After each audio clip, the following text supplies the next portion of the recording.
Hello everyone, welcome back to my channel Read with Iknoor. So today I am going to read the chapter 36 on the page number 63 of this book 101 Witty Stories of Akbar and Birbal.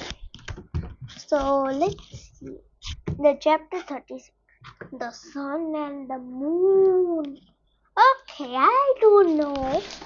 Emperor Akbar often tested his minister by asking them tricky questions or giving them puzzles to solve.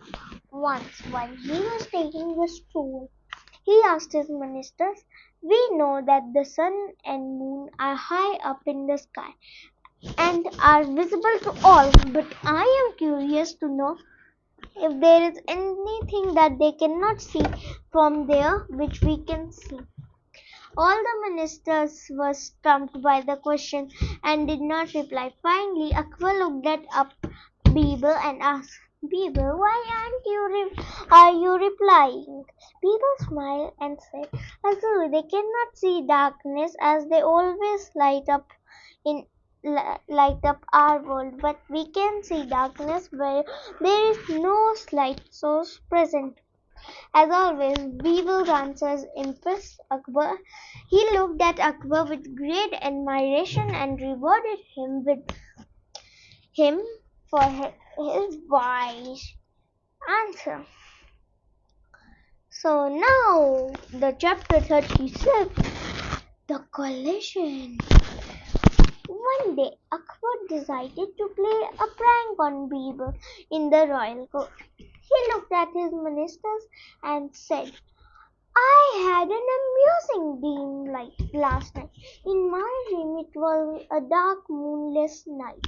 I was walking in a strange land and could not see anything properly. Suddenly, I collided with Birbal." By now, Akbar's ministers were excited. They insisted that Akbar tell them what happened next. Akbar continued with a naughty smile. "There was a pool of green nearby, and I fell to it. However, Birbal was not so lucky and fell into a gutter. A gutter. Everyone, including Akbar, started laughing after imagining Birbal's condition in Akbar's dream. Birbal smiled and remained poised. Akbar was thrilled as he thought he had finally scored one over Birbal. When everybody stopped laughing, Akbar looked at Birbal and teased him. "Birbal, you are unusually quiet. Don't you have anything to say about my dream yet?" Like that. Everyone looked at Birbal, waiting for the response.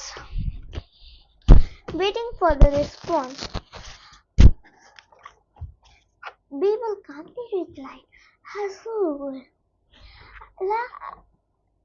Hazur, I was quiet because I was wondering how we could experience the same dream last night. But I guess you woke up early and didn't finish the dream. Luckily, I kept sleeping and saw the whole dream." Akbar was confused and said, "Really? What did you see, Birbal?"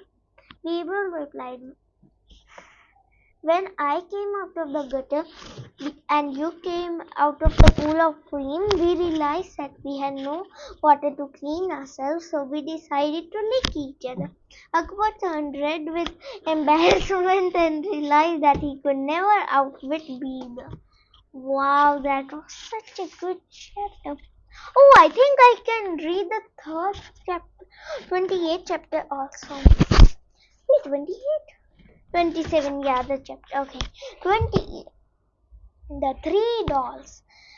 A craftsman once approached Emperor Akbar and said, "Jahanpana, I have crafted three identical animal dolls. Can anyone in your court tell the difference in these dolls?" Three dolls. Akbar and his minister looked at the dolls but couldn't find any difference. However, Birbal analyzed them for hours and said, "Each of Each of these have a small hole in the ear. If you pass a wire through the hole, it comes out of the mouth of the first doll. It represents people who cannot keep a secret. The wire comes out of the ear of the second doll and represent people who don't understand anything that is said to them. However, the wire goes to the heart of the third doll and does not come out. It represents people who can keep a secret. The craftsmen bowed to Birbal and applauded his wisdom. Wow, okay. So I hope you liked my video. So bye, and subscribe this channel and like this video. Bye.